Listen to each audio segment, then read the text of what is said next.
हुकूमत पर बिजली की बढ़ती हुई कीमतों के खिलाफ अपोजिशन जमातों की तनकीद और अवाम का एहतजाज दिन ब दिन बढ़ता जा रहा है। जमात इस्लामी का बिजली की कीमतों में कमी के लिए रावलपिंडी में एहतजाजी धरना जारी रहा, जबकि PTI के रहनुमा और कौमी असम्बली में अपोजिशन लीडर उमर अयूब ने IPPs के साथ होने वाले मुआहदों पर नून लीग और पीपल्स पार्टी पर तनकीद की। हुकूमत पर बिजली पैदा करने वाली कंपनियों यानी IPPs को अदा की जाने वाली कैपेसिटी पेमेंट्स का बढ़ता बोझ अवाम पर बिजली के महंगे बिलों की सूरत में डालने पर तनकीद हो रही है, जबकि बिजली का तरसीली निज़ाम और बिलों की वसूली का निज़ाम भी बेहतर ना होने की वजह से गर्दिशी कर्जों का बोझ मुसलसल बढ़ रहा है, अवाम पर बोझ मुसलसल बढ़ रहा है। और हुकूमत पर तनकीद सिर्फ अपोजिशन जमातों तक महदूद नहीं है, बल्कि इत्तेहादी जमात MQM भी हुकूमत पर तनकीद कर रही है, जबकि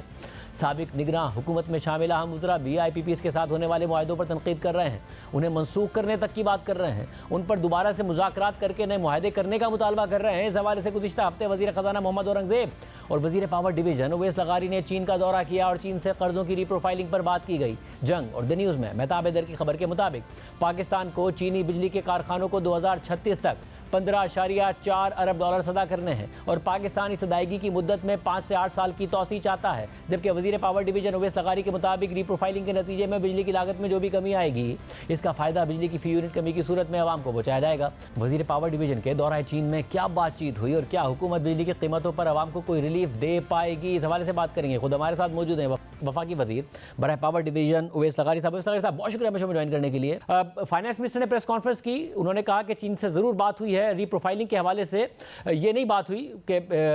किसी भी तरीके से रीस्ट्रक्चर करना है, बल्कि रीप्रोफाइल करने की बात हुई है। तो किस हद तक बात हुई है, क्योंकि उन्होंने कहा तफसीलात आप बताएंगे, क्या आवाम को रिलीफ मिले और आप पर पॉलिटिकल प्रेशर कम हो, क्या होगा?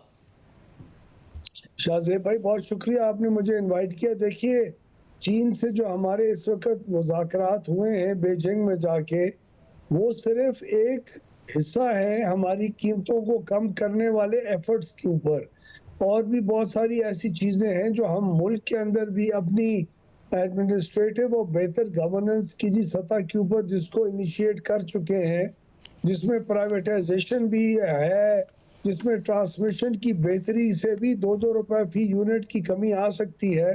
तो चीन के साथ जो हमने मुज़ाकरात किए हैं और बातचीत की है, वो 2 बेसिक इश्यूज के ऊपर थी। एक ये थी कि जो हमने उनको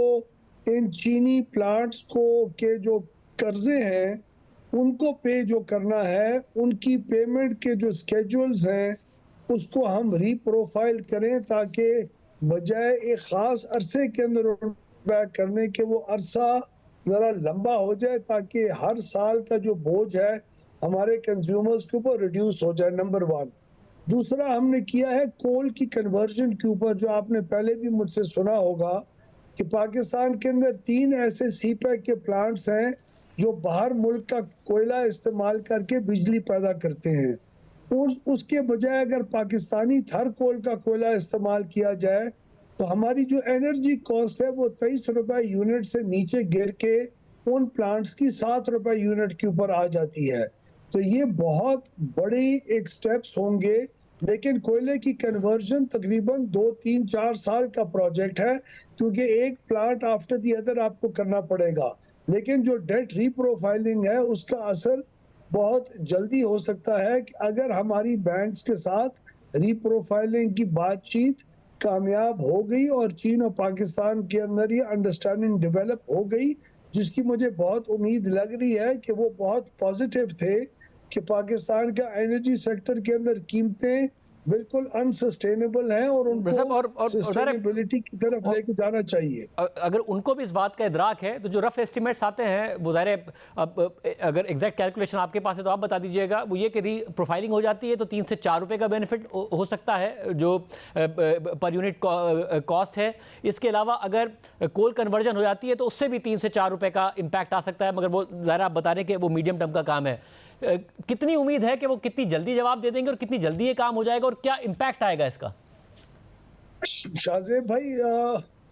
3.5 से 4 रुपए का तो मैं रीप्रोफाइलिंग का एग्जैक्टली नहीं कह सकता, शायद इससे ज्यादा हो, शायद इससे कम हो,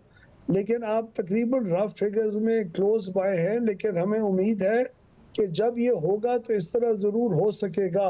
और हम उसका कोई एडवांटेज अपने पास नहीं रखेंगे। पूरी हुकूमत की बड़ी क्लैरिटी है प्राइम मिनिस्टर की और पूरी हमारी हुकूमत की कि हम पूरा फायदा कंज्यूमर को ही पास ऑन करेंगे। और जो जी कोयले का है उसमें कुछ देर लगेगी, बिकॉज 1.5 साल के करीब एक एक प्लांट को कन्वर्ट करने में लगेगा और आप सारे प्लांट्स को इकट्ठे कन्वर्जन पे नहीं लेके जा सकते। लेकिन एक और मैं आपको चीज बताऊं, जितनी ये चीजें जरूरत है, सिर्फ रहीम यार खान से अगर मटियारी तक की हमारी ट्रांसमिशन लाइन बन जाए, उससे भी आपका 2.5 रुपए 2 से 2.5 रुपए यूनिट का फर्क पड़ेगा। तो ये आपके बहुत मेजर इम्पैक्ट वैसे मगर जो ये हमने आते ही तो ये आप कब कर रहे हैं, क्योंकि जो ट्रांसमिशन डिस्ट्रीब्यूशन है उसके मसाइल की वजह से मेरिट ऑर्डर फॉलो ना होने की, इसके अलावा एफिशिएंट प्लांट्स के कम चलने की, इनएफिशिएंट प्लांट्स के ज़्यादा चलने की बातें, ये सारे के सारे मामला जो हैं ये हमारे अपने नुकसानात हैं, मगर ये बातें काफ़ी टाइम से हो रही हैं, इसमें कितनी तेज़ी से काम हो रहा है? शाहजेब साहब, हमें तो 3 महीने इस हुकूमत को आए और अल्हम्दुलिल्लाह हमने पीएसटीपी का हिस्सा भी इस मटियारी लाइन को रखवा दी है। हम किसी इंटरनेशनल इन्वेस्टमेंट का वेट नहीं कर रहे। इसी साल शुरू ये अभी एज सून एज पॉसिबल होगा और ये तकरीबन 2 साल का प्रोजेक्ट है, उसमें मुकम्मल इंशाल्लाह हो जाए। साहब, आपने एक ट्वीट किया जिसमें आपने, क्योंकि आईपीपी के कॉन्ट्रैक्ट्स पर बहुत तनकीद हो रही है, आपने कहा कि जो ऑडिट है इन आईपीपी कॉन्ट्रैक्ट्स का आप पहले ही ऑर्डर कर चुके हैं। क्या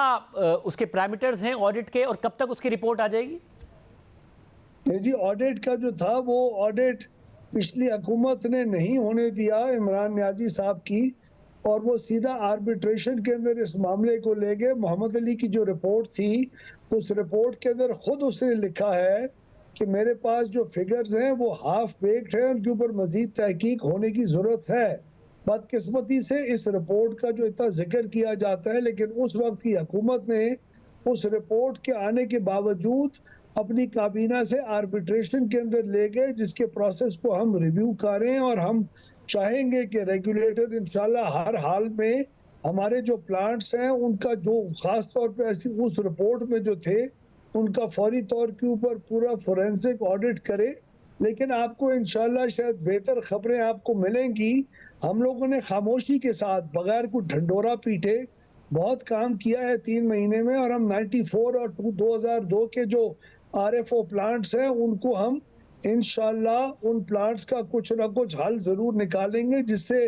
तकरीबन को 80 से 100 अरब रुपए सालाना का हमारे कंज्यूमर्स को बेनिफिट मिल सकता है। और साहब, साथ में ये बताइएगा कि एक मसला बहुत ज़्यादा बात होती है कैपेसिटी पेमेंट्स की। 18 रुपये 39 कैपेसिटी पेमेंट्स हैं, फ्यूल कॉस्ट तकरीबन 10 रुपये 90 पैसे है, ट्रांसमिशन चार्जेस 1 रुपये 54 पैसे, 3 रुपये 67 पैसे डिस्ट्रीब्यूशन चार्जेस, आप खुद भी ये अदाद शुमार बता चुके हैं। मगर जो टैक्सेस हैं वो इंतहा से ज़्यादा कलेक्ट किए जा रहे हैं, और एक नंबर रिपोर्ट हुआ कि पिछले साल 860 अरब रुपए कलेक्ट किए गए, जबकि मिफ्ता इस्माइल साहब कह रहे हैं कि इस साल 450 अरब रुपए कलेक्ट किए जाएंगे। एक्स्ट्रा टैक्स है, फर्दर टैक्स है, सेल्स टैक्स है, एडवांस इनकम टैक्स है, इतने सारे टैक्सेस हैं कि मिफ्ता इस्माइल साहब ये कह रहे हैं कि अगर ये 450 अरब रुपए के टैक्सेस हुकूमत ख़त्म कर दे तो इसमें 265 अरब रुपए तो वैसे ही प्रोविंसेस को जाने हैं डिविजिबल पूल की वजह से, प्रोविंसेस के पास बहुत पैसे हैं, हुकूमत को 185 अरब रुपए की हिट आएगी, वो पीएसडीपी में ले ले, मगर आवाम को कम से कम इन महीनों में इसका रिलीफ दे दे, क्योंकि बहुत सादा हुकूमत ने टैक्सेस लगाए हुए हैं। क्या इस पर आप क्या कहिएगा? ज़ाहिर है आपका सब्जेक्ट एनर्जी है, टैक्स फाइनेंस का है, मगर आपकी क्या राय है खुद? टैक्सेस हमारा जो डोमेस्टिक कंज्यूमर है, इंडस्ट्रियल, कमर्शियल, एग्रीकल्चर, वो नहीं, तो डोमेस्टिक कंज्यूमर है उसके ऊपर 18% सेल्स टैक्स है औरों की तरह। मेरे ख्याल में वो 18% का जो फिगर है वो शायद हुकूमत उसको रिवाइज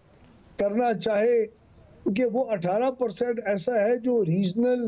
कॉन्टेक्स्ट के अंदर कुछ ज़रा ज़्यादा महसूस होता है। तो हमारी ज़रूर ये बैठ के हमने, लेकिन इसके ऊपर बड़ी सोच विचार के साथ, क्योंकि और रेवेन्यू के जो जनरेशन के फिगर्स हैं उसके साथ भी हमने इसको कोलैबोरेट करके आगे चलना होगा। लेकिन ये मैं आपको ज़रूर जी यकीन दिलवाऊँ और कंज्यूमर्स को आपकी तवसत से कि इस वक्त शहबाज शरीफ साहब की हुकूमत और नवाज शरीफ साहब खुद इस एफर्ट की क़यादत कर रहे हैं। हम लोग बिजली की कीमतों को कम करने के लिए तमाम वो हरबे के मुतालिक सोच विचार कर रहे हैं और तकरीबन कंक्लूजन की तरफ जा रहे हैं, ताकि बिजली सस्ती हो और हमारी बिजली की मांग भी जी बढ़े। तो ये बहुत अहम है हमारे सेक्टर के लिए। सब तो जो इतने सारे टैक्सेस हैं, क्योंकि ज़रा तनकीद आपकी अपनी मिनिस्ट्री पे बहुत ज़्यादा आती है, आपके ख्याल में ये extra tax, further tax, sales tax, advance income tax भी 7.5 ये ठीक है, ये रहते हैं, जबकि बिजली की कीमत इतनी बढ़ गई, कैपेसिटी चार्ज इतने ज़्यादा बढ़ गए? शाहजेब भाई, डोमेस्टिक कंज्यूमर के ऊपर 18% है, वहाँ गालिबन इस किस्म की गुंजाइश शायद हो जिसको रिवाइज किया जा सके। लेकिन मैं आपको ये भी बात बताऊं कि हमारी एनर्जी की मिनिस्ट्री के ऊपर जो तनकीद होती है, वो मैंने आते ही वजारत के अंदर 2 महीने पहले इस बात को एक्सेप्ट किया था कि हमारी अपनी गलतियां बहुत हैं। मेरे अंदाजे के मुताबिक जो एनर्जी मिनिस्ट्री खुद जो कुछ कर सकती है, उससे आपको कम से कम 6 से 7 रुपए यूनिट का फर्क पड़ सकता है। और मेरी पूरी जी तवज्जो उन्हीं रिफॉर्म्स के ऊपर है जो ये 6-7 रुपए की बेहतरी कंज्यूमर्स को ला के दे सकते हैं अगले 2 से 3 सालों में।